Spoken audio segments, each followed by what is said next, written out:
Hello students, welcome back to our YouTube channel. आज हम पढ़ने जा रहे हैं क्लास 6 साइंस का चैप्टर नेचर्स ट्रीजर्स। इस चैप्टर में हम समझेंगे कि नेचर हमें कौन कौन से खजाने देती है जिनके बिना हम जिंदा नहीं रह सकते। तो लेसन बहुत इंटरेस्टिंग और रियल लाइफ से कनेक्टेड होने वाला है। चलिए स्टार्ट करते हैं। सो स्टूडेंट्स, नेचर हम सबकी मैया जैसी होती है। नेचर हमें air, water, sunlight, soil, forest, rocks जैसे बहुत सारे गिफ्ट्स देती है। इन्हीं गिफ्ट्स को हम नेचर्स ट्रीजर कहते हैं, प्रकृति का खजाना। अगर ये ना हो तो प्लांट्स ग्रो नहीं कर पाएंगे, एनिमल्स सरवाइव नहीं कर पाएंगे और हम भी सरवाइव नहीं कर पाएंगे।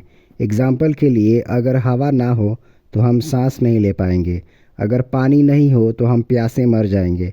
इसीलिए नेचर के ट्रीजर्स बहुत इम्पोर्टेंट है। नेक्स्ट टॉपिक है व्हाट आर नेचुरल रिसोर्सेज। जो चीज़ें हमें डायरेक्ट नेचर से मिलती हैं उन्हें हम नेचुरल रिसोर्सेज कहते हैं।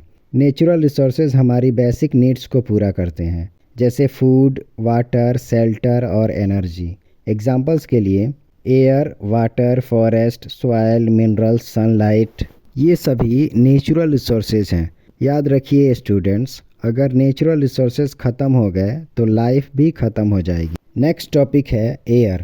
एयर एक गैसेस का मिक्सचर होता है जो पूरी अर्थ को कवर करता है। इसमें सबसे इम्पोर्टेंट गैस होती है ऑक्सीजन। ऑक्सीजन के बिना हम सांस भी नहीं ले सकते। सिर्फ ह्यूमंस ही नहीं, एनिमल्स और प्लांट्स भी एयर पर डिपेंड रहते हैं। हम सिर्फ 2 से 3 मिनट बिना एयर के सरवाइव कर सकते हैं। इससे पता चलता है कि एयर कितनी इम्पोर्टेंट है हमारे लिए। नेक्स्ट टॉपिक है कंपोजिशन ऑफ एयर, हवा का मिश्रण। एयर एक सिंगल गैस नहीं है बल्कि गैसों का मिक्सचर है। हवा में नाइट्रोजन 78% होता है, ये प्लांट्स की ग्रोथ में मदद करता है। ऑक्सीजन 21% होता है जो रेस्पिरेशन के लिए ज़रूरी है। रेस्पिरेशन यानी सांस लेने में मदद करता है। अदर गैसेस 1% होता है, जैसे कार्बन डाइऑक्साइड, आर्गन और भी अदर गैसेस हैं। कार्बन डाइऑक्साइड प्लांट्स यूज करते हैं, फोटोसिंथेसिस की प्रक्रिया करके वो अपने लिए भोजन तैयार करते हैं। नेक्स्ट एंड इम्पॉर्टेंट टॉपिक है वाटर। वाटर के बिना लाइफ पॉसिबल ही नहीं है।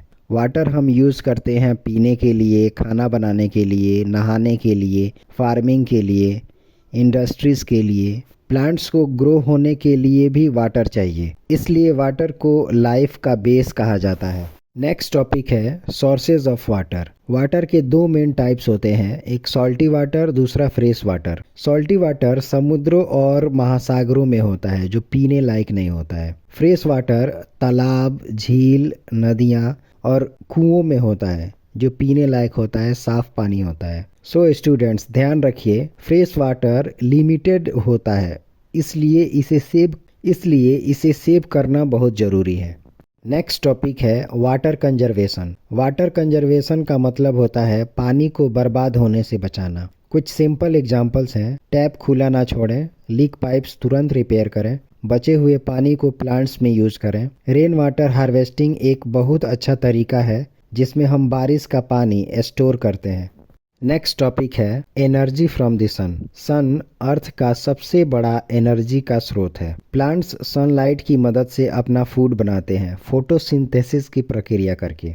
एनिमल्स प्लांट्स को खाते हैं और ह्यूमंस प्लांट्स और एनिमल्स दोनों पर डिपेंड करते हैं। इसलिए कहते हैं सन के बिना फूड चेन पॉसिबल ही नहीं है, यानी सन के बिना भोजन श्रृंखला पॉसिबल नहीं है।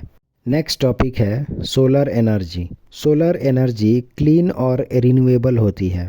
एग्जाम्पल के लिए सोलर पैनल से इलेक्ट्रिसिटी पैदा होता है, सोलर कुकर से हम कुकिंग करते हैं, खाना बनाते हैं, सोलर हीटर से वाटर हीट करते हैं। सोलर एनर्जी इन्वायरमेंट को पोल्यूशन से बचाती है। नेक्स्ट एंड इम्पॉर्टेंट टॉपिक है फॉरेस्ट। फॉरेस्ट नेचर का बहुत बड़ा ट्रीजर है, यानी खजाना है। फॉरेस्ट ऑक्सीजन देते हैं, एनिमल्स को शेल्टर देते हैं यानी रहने का जगह, रेनफॉल में हेल्प करते हैं, बारिश में मदद करते हैं, क्लाइमेट को कंट्रोल करते हैं। अगर फॉरेस्ट नहीं होंगे तो अर्थ का बैलेंस बिगड़ जाएगा।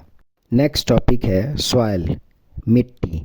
मिट्टी भी प्रकृति का बहुत बड़ा खजाना है। सॉइल हजारों सालों में रॉक्स के टूटने से बनती है। सॉइल प्लांट्स को सपोर्ट करती हैं, सॉइल वाटर स्टोर करती हैं, सॉइल न्यूट्रिएंट्स प्रोवाइड करती हैं, प्लांट्स को भी और हमें भी। अर्थवर्म एक कीड़ा होता है जो सॉइल को सॉफ्ट और फर्टाइल बनाते हैं। नेक्स्ट टॉपिक है रॉक्स एंड मिनरल्स। रॉक्स यानी पत्थर, मिनरल्स यानी खनिज। रॉक्स हम बिल्डिंग्स और रोड्स बनाने में यूज़ करते हैं। रॉक्स से हमें मिनरल्स मिलते हैं। एग्जाम्पल के लिए iron, gold, copper, aluminium. Minerals industries और टूल्स बनाने के लिए बहुत इंपॉर्टेंट होते हैं। नेक्स्ट टॉपिक है फोसिल फ्यूल्स यानी ईंधन। कोल, पेट्रोलियम और नेचुरल गैस को फोसिल फ्यूल्स कहते हैं। ये करोड़ों साल पहले मरे हुए प्लांट्स और एनिमल्स से बने होते हैं। इनमें कुछ प्रॉब्लम्स होती हैं, जैसे ये बहुत ज़्यादा लिमिटेड होती हैं, कम मात्रा में पाई जाती हैं। ये बहुत ज़्यादा पॉल्यूशन भी बढ़ाते हैं, इसलिए इनका यूज सोच समझ कर करना चाहिए। इनसे खतरा भी होता है। नेक्स्ट टॉपिक है renewable versus non renewable resources. Renewable resources जो नेचर दोबारा बना सकती है। एग्जाम्पल के लिए air, water, sunlight. Non renewable resources वो है जो नेचर दोबारा बना नहीं सकती, जैसे जो लिमिटेड होते हैं। एग्जाम्पल के लिए कोल, पेट्रोलियम, मिनरल्स। स्टूडेंट्स, फ्यूचर के लिए रिन्यूएबल रिसोर्सेज का यूज़ बढ़ाना ज़रूरी है और नॉन रिन्यूएबल रिसोर्सेज को यूज़ करना कम करना चाहिए, यानी नॉन रिन्यूएबल रिसोर्सेज को का यूज़ कम करना चाहिए। नेक्स्ट टॉपिक है conservation of natural resources. Natural resources को सेव करना हम सबकी रेस्पॉन्सिबिलिटी है। पानी बचाएं, बिजली कम यूज़ करें, ट्रीज़ लगाएं, पोल्यूशन कम करें। आज हम सेव करेंगे तभी कल का फ्यूचर सेफ रहेगा। सो स्टूडेंट्स, आज हमने पढ़ा नेचर्स ट्रीजर। अगर आप नेचर को प्रोटेक्ट करेंगे, नेचर आपको प्रोटेक्ट करेगी।